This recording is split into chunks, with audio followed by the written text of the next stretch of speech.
Welcome to Next in Tech, an S&P Global Market Intelligence podcast where the world of emerging tech lives. I'm your host, Eric Hanselman, Chief Analyst for Technology, Media, and Telecom at S&P Global Market Intelligence. And today, we're going to be discussing detailed conversations that we conduct about technology. And joining me to dig into a lot of these insights and the processes is Amy Hedrick, part of our Voice of the Enterprise team. Welcome to the podcast, Amy. Thank you. It's a pleasure to be here. And it's great to have you. We do so much in terms of talking about data and a lot of the things that come out of Voice of the Enterprise, Voice of the Connected User Landscape. But there's this whole resource that I think doesn't see as much of the conversation that really merits. We see at odds and ends, but it's one of those things that I think is probably one of the most interesting insights that we get, which are the in-depth interview processes, part of this. And that's one of the things that you manage for the Voice of the Enterprise team, yeah? I do, and it's fascinating. It's probably 30 minutes of conversation, and amazing insights can come out of only 30 minutes of conversation. It surprises me still, even after doing this for quite a long time.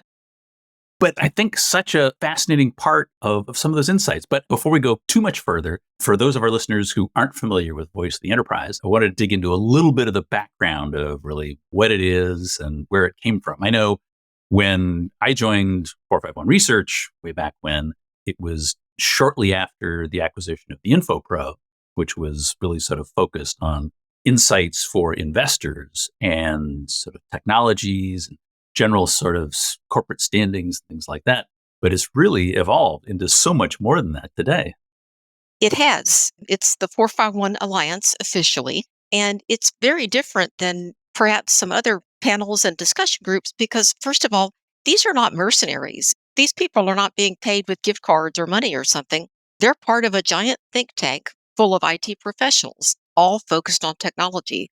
And by participating in these discussions, in both the quantitative surveys and the discussions, they're doing a really good thing. And I think that's something that other members certainly appreciate. You raised a good point. I like the phrase mercenaries. Yeah. This was something, again, I think it was something that I got introduced to in a lot more detail a few years ago. Mhm. But it is surprising. There are all sorts of studies and all sorts of survey results that certainly wash in and out of tech. But the way most of these are built is that you go off and offer some sort of incentive, whether or not that's a gift card or what have you, for participating. And it's something where if you manage it well, it can work well, but it does mean that there's a financial incentive. And it was interesting to see, talking to some of the folks that we work, we also do external studies, talking to some of the survey houses that we work with about the extent to which it really has become a cottage industry to chase down these gift cards as part of participating in surveys. And so it's become really complicated to make sure that you're actually getting somebody who really has the knowledge, the insights that you're trying to get into the study, if what all they're really doing is chasing down gift cards. And that's I think, one of the big challenges. But that's not the case with the 451 Alliance, in that their compensation is actually access to data. And I think that's just one of the interesting, fascinating, and fortunately validating things about the data that we get back out of the Voice of the Enterprise. It is completely. I mean, the people that I'm talking to are members of the Alliance. And as a way of saying thank you, they're getting weekly email digests with usually new research reports and articles with analysis and data from the surveys that they've actually taken. And a lot of them tell us they feel good about getting to have their voice heard. Somebody's actually listening, which to me is a really good thing because a lot of these IT people are what I would call unsung heroes. They're keeping this elaborate IT environment going, very complex, lots of moving parts, but most of us don't notice it until it breaks. So it's nice when these people get to share their stories. So it's a good thing. And the thing that you're pointing out also is that these are the members of the Alliance have been with us in some cases for many years. And from a statistical perspective, I think it's really useful as an analyst looking at this data. It means that we've got really good longitudinal consistency, that the cohort of people who are responding to these studies is actually reasonably consistent study to study, because some studies were running quarterly, some biannually, some annually. But because at least a solid percentage of the same people are answering each new generation that study, we can count on better consistency in terms of what gets delivered and have more faith in the data and the perspectives we get back out of the study process. Absolutely. That longitudinal factor is really important too. Well, it's something that I think it's interesting, especially as we look at long-term trends. We can watch how ideas evolve, how thoughts about what this transition looks like in all the various parts of technology. The other nice thing is that we've got a large enough body within that panel that we can slice and dice that into the various odds and ends of studies that we wind up doing, but still have a statistically valid sample. So we can have hundreds of respondents on what are wind up being relatively narrow subjects and still have enough statistical validity to be able to slice that down into relatively narrow demographics. So Yeah. company size or industry. And again, gives us some useful perspectives that would be hard to get otherwise. I agree completely, but I would say numbers are great, the percentages and all that stuff. They're really good. And we have really, really good numbers. I'm a big believer in the numbers. But I would also argue that there's a place for the IDIs, that they add a layer of insight sometimes that you might not necessarily get with the numbers. So often you look at numbers and there are lots of why is this or how did this happen questions. And the numbers may not be able to answer those. And talking to people who are part of those numbers might shed some light on the subject sometimes. Yeah, again, it's easy to focus on the quantitative perspectives, but especially for a lot of the work that we do, Mhm. we're in emerging technology. Yeah. And so often, in terms of technology adoption and understanding the markets, there can be challenges in terms of really understanding what's the extent to which the respondents to a study are actually understanding what we're trying to ask, what the technology is really doing.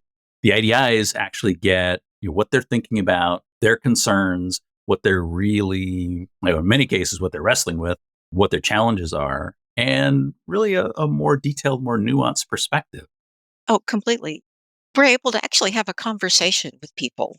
We're following an interview guide, of course, that the analysts have driven, but there's always room to go off road and follow up something that sounds interesting. And that's the surprising and fun part. And also, I hear a fair amount of, I don't know, or I don't know much about that area. And to me, that's an answer that's really interesting because that tells me that in whatever that emerging technology is, these days we're talking a lot about blockchain and AI. And a lot of people are saying things like, this is really neat stuff, but I don't understand it very much, or I'm not sure how we can use it, but it's really interesting. And that's the kind of insight you get from actually talking to people about the emerging technologies. Well, and it's the thing that I think is so valuable about the in-depth interview process and the results is that you do get that deeper understanding of it's not just a checking a don't know box. It's, in most cases, it's actually a detailed explanation of, well, we've been doing this, we're thinking about this, we're trying to transition to this, all that extra depth that gives you that perspective about what's actually behind the numbers themselves. Yeah. And sometimes someone will say, I don't know much about AI, but we're so busy with this other XYZ project, whatever it is, for the next year that I don't think I'll be able to look at it. Yeah. Well, again, a lot of those challenges that we get to be able to characterize in terms of what are all the aspects that people are wrestling with. I know running through the pandemic, there was such chaos in, I think, most IT environments.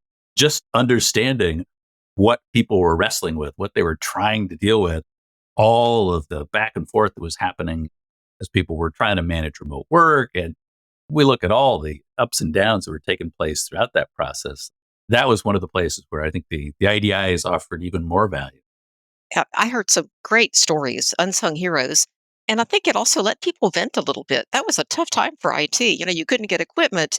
People were using home networks that were scarily open. There was a lot of stuff going on in technology. Oh, yeah. Yeah. I can imagine no end of stories on top of all the perspectives. Well, but that does speak to the fact that it's this cohort that has been part of this process, who really understands what the mechanics of it are, but also are clearly comfortable enough to have conversations on that level, which, again, all the better to understand where they are and glean some insights into what their challenges are and what they want to accomplish. There are, and we try to take a holistic approach. We're not going in just asking, so what's going on with storage these days? Or what are you doing with the network? We're asking bigger questions. What's going on with IT? What are the changes you're looking at? What are your challenges? What are your problems? And I think that tends to yield interesting results for us. We find out a surprising amount about what's going on in their IT shop, and it can be very valuable. Well, it's one of those things that I'm always interested when I'm working on new research areas to go in and actually troll through the IDIs. And from the analysts, what we get are a lot of the snippets and basic condensed things that you and the rest of the IDI team will actually pull together. You're basically taking the highlights from all that half hour worth of conversation and putting that together. Those are the things that I think that interesting aspect that if I'm trying to get a feel for how things are migrating. But sometimes we'll hear things that are interesting on a number of different fronts. I mean, there are both some benefits and some hazards in the IDI process. I'm sure you run through as in terms of really understanding where people are. But to me, the only hazard is the question that you don't ask. And I say that because when you're talking to people, you can usually hear in their voice there's more to the story or there's an unasked question waiting. And that's why I'm glad that we're able to be flexible because we can find out sometimes unusual things that are going on that we might not have thought to ask about. So that to me is the only hazard is that you miss something. Well, one other thing I'll also identify is that what we're also getting is we're getting people's thoughts. And in some cases, again, especially in emerging tech, they may not fully understand either the technology, a particular implementation of it, something of that nature. Yeah. And again, is one of those things go, oh, geez, maybe people are misinformed. They need to dig into this, understand it better. But that's one of those things that I think is doubly valuable because it's an indication of where the market is more broadly, that people don't understand whatever this particular thing is. We were looking at a new storage technology a bunch of years ago, and we were getting interesting results in that there were a bunch of people who said, oh, yeah, we're already working with this technology. And they went back and looked at some of the IDIs, and it was clear that what was happening was people were misidentifying what we'd asked about the question. And it was really useful insights. And working with a number of our clients on this, it was sort of like, oh, wow, there's a chunk of this market that doesn't understand the differentiation between these two different technologies. Here's an opportunity for education. Here's something that, in terms of how you're helping to educate the market about this, when you're actually talking to potential customers about it, here's something you're going to have to explain to them because there's a chunk of the technology field out there doesn't yet understand what this new thing happens to be. Yeah, I agree. For vendors, especially, people sometimes too don't know that they don't understand, and that's part of the process. And I'm thinking too, if somebody tells me they're having trouble hiring technical workers, that tells the vendor it's going to be awfully tough to implement and learn something new if they don't even have enough technical people at this point. And also, too, at the end of the day, decisions are going to be made by a couple of people at the C level. And I think it's helpful if the IT proponent of the new technology, who might not understand it as well as they want, has perhaps some information at their fingertip, a narrative about somebody else using it, or a report from us that says, yes, this is interesting technology, something to use that helps to put things in perspective. Yeah, we can see in the quantitative data, we can see where there's misalignment between expectations between different roles, the C suite executive level versus operational level. And we can tease some of that about, especially about adoption. There'll be thoughts at the C suite that they've already implemented a technology, but when you talk, you get the feedback from the operational level, they haven't actually gotten as far down the road with the new technology. And that's one of those places where you dig into IDIs around this Yeah. and actually get those expectations about, this really is something that we're planning to implement, but operational side, they're facing a lot of challenges in actually getting it deployed. Or, we bought this stuff, but it's really hard to actually deploy and get operational. Yeah. Those are the things that are just those great insights that you get above and beyond just the raw numbers. A classic example of that would be an executive insisting that the organization go to cloud right now. It's really important. We need to get to cloud, everything in the cloud. And that's easy to say, but it's extraordinarily difficult to do. You can't just pick up and move an entire IT organization overnight. And we hear the behind the scenes work that it takes to make something like that happen. And it's not at all what you might expect from somebody getting a direct order about move to cloud immediately. There's a discrepancy for sure. misalignment. Yeah. There's a lot more to it when you've got to do the lift and shift, actually got to manage that process. Not as easy as it looks. No. So, how should enterprises leverage IDIs? I mean, what's the thing that they need to look at? Because these are also, it's part of the voice of the enterprise full data release. You go to data hubs, you get not only the raw numbers, but you also get the narratives that are those huge curated pieces of the IDI results. I think if it were me, I would probably look pretty carefully at the numbers and I would make notes about questions that I had. Does this make sense? I'm surprised this number is low, it's high, whatever. And then I would probably look through the narratives to see if there were any answers to my questions. And actually starting to dig down into some of the rationale behind them. Yeah. Again, that's one of those things that I was saying. It's the thing that I love to do about that is just to take a look at something that's both topical, but if you're looking at be it trying to make sense of numbers, trying to understand some of the detail that's actually behind them, there are the IDIs to actually give you what's top of mind and the other pieces behind it. And often in a project, there's some fundamental flaw that people talk about before the project happens or while it's happening. The project continues anyway. Sometimes I think people would be served well if they looked through the narratives to see if that fundamental problem was actually still a problem. Actually understanding up front what the challenges are. And Yeah. well, because it's very much that ability to take a look at here are real world experiences in this whole range of different aspects of technology, because it's everything from storage to security, compute infrastructure, cloud, all these different aspects that we've got perspectives on that can help give you some background in. And interestingly, you use the word perspective, and that's something that I hear from some of our respondents who have been in the industry for a couple of decades. And that sense of perspective gives them a little bit of objectivity when it comes to new things because they in their careers have seen a lot of different shifts, the pendulum moving back and forth on a couple of different areas. Mainframe, everything's centralized. No, it's going to be decentralized client server. No, we're going back to centralized again, for example. Lots of things like that. It's interesting to see that perspective may not be shared by some of the folks that they're trying to work with. So there may be some, I don't know, if I were a vendor, there might be some messaging adjustments to make, or I don't know, some historical perspective that might help to convince people. Well, you raise a really good point there, which is that it's the thing I land on a lot, which is transitions are hard. Mhm. And so much of a successful technology transition is really making sure that not only the tech gets built out right, that whatever those transitional energies and the actual technology piece get handled, but the people part is just as big, if not a larger aspect of that. And you've got to have a feel for what teams are comfortable with, what they're going to be able to manage in terms of that transition, and what they feel like they need in order to move that forward. True. And you can't put people all in the same category either. There are people who are anxious to learn new stuff and they're the first to sign up for training. But there's also usually some small percentage that just says, thanks, but no, I'm good with where I am. I don't really want to learn anything new. And whoever's managing that has to somehow take that all into account and make it work.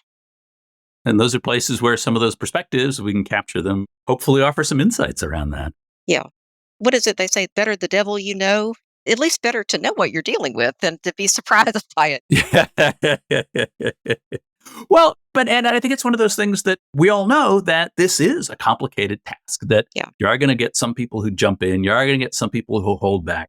And if you can actually get some insights into both of those, get the perspectives of the folks who are leaping ahead, get the perspective of the folks who are holding back, hopefully that gives you tools to be able to manage this in a way that allows you to be more successful in terms of managing this crazy complex thing that is all of this technology. One thing that helps is that everybody is looking for a benchmark, don't you think? Everybody wants to know, especially with emerging technology, am I ahead? Am I behind? Am I a laggard? Am I an innovator? What am I in this technology? And the numbers help quite a bit. And the commentary helps too, to help people understand where they are in terms of the new technology rather than just guessing. Because I think most people really want to know. And unless you've got a really big network of people to talk to, you can't find out where you are, what your benchmark is, what your level is. But the thing about the alliances, The Alliance is your peer group. They are the ones that will help to benchmark you. And I should note, too, this is all anonymous and confidential. We're not taking people's names and numbers down. So people can be fairly honest with us, and they are. Well, and now that you mention that, I will also put in a plug for those who are interested in becoming part of the 451 Alliance. If you go to the Alliance website, 451alliance.com, and basically you can sign up. There's a vetting process you go through, but basically you identify what you do, what you know, and once you go through the initial screening process, you can become part of the Alliance and, as Amy was describing, participate in the actual process of being part of the Alliance and get access to a lot of the data that we produce, get analyst insights as part of this. So from an enterprise perspective, Amy, as you're saying, it's a great way to get a benchmark in terms of where you are with others and get into some insight into where things are headed. Well, thank you, Amy. This has been great. A lot of insights, and we'll point our listeners to a lot of the data where they can actually get into this. So much to do, but thank you for being on the podcast. Thank you. It was an honor to be here. Thank you. And that is it for this episode of Next in Tech. Thanks to our audience for staying with us. And thanks to our production team, including Carolyn Wright and Caitlin Buckley on the marketing and events teams, and our agency partner, the 199. I hope you'll join us for our next episode, where we'll be discussing 5G and IoT, a whole set of things that are going to be happening in a couple weeks that are going on. I hope you'll join us then, because there is always something next in tech.